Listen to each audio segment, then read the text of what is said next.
दोस्तों, कहते हैं कि विध्वंस और सर्जन प्रकृति का नियम है। जो इस संसार में आया है उसे जाना है, जो बना है उसे नष्ट होना है। मुझे कुछ समय से एक बात बड़ी परेशान कर रही है, या ये कहें कि सोचने पे मजबूर कर रही है कि क्या दुनिया की सबसे पुरानी सभ्यता, सनातन सभ्यता, अब नष्ट होने के करीब है। हालांकि करीब 1000 साल से इस सभ्यता को नष्ट करने के लिए बहुत बड़े बड़े लेवल पे प्रयास किए गए।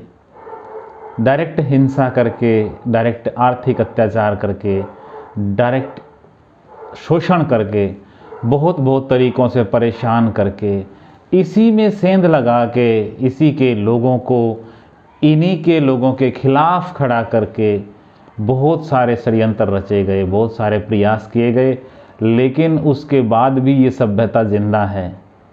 लेकिन अब कुछ इस तरीके से प्रयास किए जा रहे हैं कि इस सभ्यता पे ज़्यादा बड़ा खतरा मंडरा रहा है, ज़्यादा बड़ा खतरा नज़र आ रहा है। और बड़ा खतरा इसलिए नहीं कि हमला करने वाले ज़्यादा मजबूत हो गए हैं। बड़ा खतरा इसलिए है क्योंकि खुद इस सभ्यता के लोग इसके महत्व को नहीं समझ रहे हैं। और इससे जो पाया है भारत ने और दूसरी सभ्यताओं ने और दूसरे देशों ने इस सनातन सभ्यता से जो पाया है, उसका महत्व खुद सनातन के लोग नहीं समझ रहे हैं, इसलिए ज़्यादा बड़ा खतरा है। दोस्तों, कैसा लगेगा यदि किसी दिन आपके घर पे 10, 20, 50, 100 लोग आ जाएं और वो ये कहें आपको सामूहिक रूप से, या आपको, आपके परिवार को खड़ा करके कि आज के बाद आप वो नहीं खाएंगे जो आप खाते आए हैं, आप वैसे खाएंगे जैसे हम आपको कहेंगे। आज के बाद आप वो नहीं पहनेंगे जो आज तक पहनते आए हैं, आप वो पहनेंगे जैसा हम आपको कहेंगे। आज के बाद आप वैसे अपनी पूजा पाठ करेंगे जैसा हम कहेंगे, वैसे नहीं करेंगे जैसे आज तक करते आए हैं।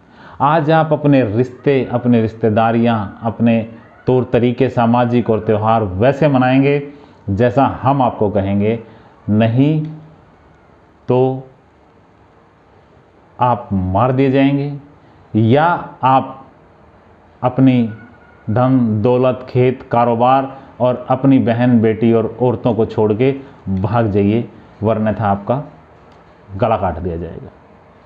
ये मैं कोई फिल्मी बात नहीं कह रहा हूँ, ये हकीकत है। और ये पिछले 700-800 सालों में सैकड़ों बार ये हकीकत घटी है। और अगर आपको लगता है कि शताब्दियों पहले की बात, 700-800 साल पहले की बात, या 200, 300, 400 साल पहले की बात गई, वो ज़माना और था, वो ज़माना और नहीं था। ज़माना हमेशा वैसा ही रहा है, आज भी वैसा ही है। और अगर आपको लगता है कि वो बहुत पुरानी बात थी, तो आप नई बात देख लीजिए। 1947 देख लीजिए, 1962 देख लीजिए, 1971 देख लीजिए, 1990 का कश्मीर देख लीजिए, जहां मस्जिदों से अजान की गई कि हमें कश्मीर चाहिए हिंदू औरतों के साथ और हिंदू मर्दों के बिना।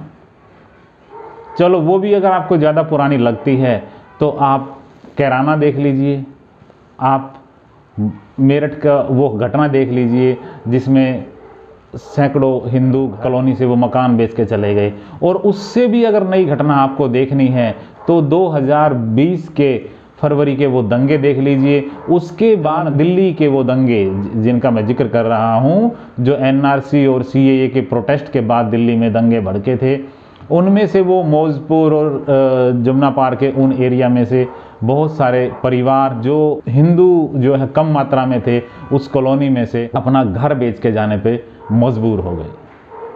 और यहाँ की छोड़िए, आप फ्रांस की घटना देख लीजिए।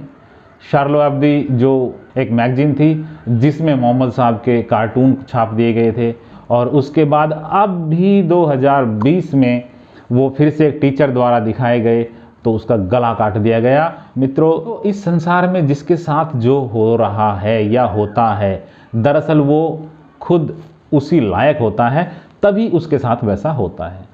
अगर सनातन सभ्यता के साथ ऐसा हुआ है और हो रहा है, तो मैं समझता हूँ कि दूसरे बाद में सबसे पहले खुद हिंदू सनातनी उसके लिए जिम्मेदार है। भारतवर्ष में ऐसे हमेशा से, सैकड़ों वर्षों से, ये करीब 800-900 वर्षों से सम्राट अशोक के शासन के बाद से, जब से विदेशी लोगों का इंटरफेयर हमारे देश में हुआ था, आक्रमण शुरू हुए थे, लूटपाट शुरू हुई थी, तभी से ऐसे लोगों की संख्या हमारे देश में काफ़ी ज़्यादा है जो देश के खिलाफ ही जासूसी करते हैं और देश के साथ ही गद्दारी करके। ऐसे मीर जाफ़र और जयचंद जैसे लोगों की हमारे देश में कमी नहीं है जो देश के साथ गद्दारी करके और देश को लुटवाने का काम करते हैं। हालांकि ये बात अलग है कि वो बाद में उन्हीं के द्वारा मार दिए जाते हैं। वो गद्दारी देश से भले ही करते हों, लेकिन उनको बहुत बुरी तरीके से अपनी बाकी बची ज़िंदगी और उसके बाद भयंकर मौत का सामना करना पड़ता है।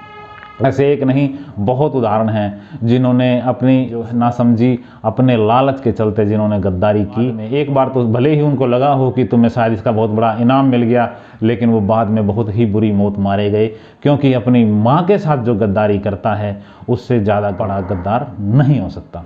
तो आज के इस टॉपिक में मेरा एक ही कहना है, मेरा एक ही वाक्य है दोस्तों, और मैं बड़ी शिद्दत और बड़ी ईमानदारी से इस बात पे यकीन करता हूँ कि सनातन बचेगा तो भारत बचेगा। मैं फिर से बड़े दिल से इस बात को एक बार फिर से दोहराना चाहूँगा कि इस बात पे आप भी गौर करिए कि सनातन बचेगा तो भारत बचेगा। आप शताब्दियों पे, 6, 7, 8, करीब 10 शताब्दियों पे, 1000 साल पे गौर कर लीजिए कि जब जब सनातन में कमियां आई हैं तब तक देश टूटा है। बर्मा इस देश से टूट के बना, पाकिस्तान इस देश से टूट के बना, अफगानिस्तान इसी देश से टूट के बना, बांग्लादेश इस देश से टूट के बना। और आप क्या सोच रहे हैं, अभी जो चल रहा है, जो NRC या CAA के खिलाफ प्रोटेस्ट चल रहा है, ये जो तथाकथित जो नकली किसानों का आंदोलन चल रहा है, आप क्या समझते हैं, क्या ये टूटने की दिशा में नहीं चल रहा है भारत? और टूटना कितना तकलीफदायक होता है, ये बात आप महसूस कर सकते हैं या अपने बड़े बुजुर्गों से पूछ सकते हैं कि 1947 का बंटवारा कितना दर्दनाक और कितना खतरनाक था। तो मित्रों, मेरी आपसे यही विनती है कि इस देश को बचाइए। इसको बचाने के लिए सनातन को समझिए।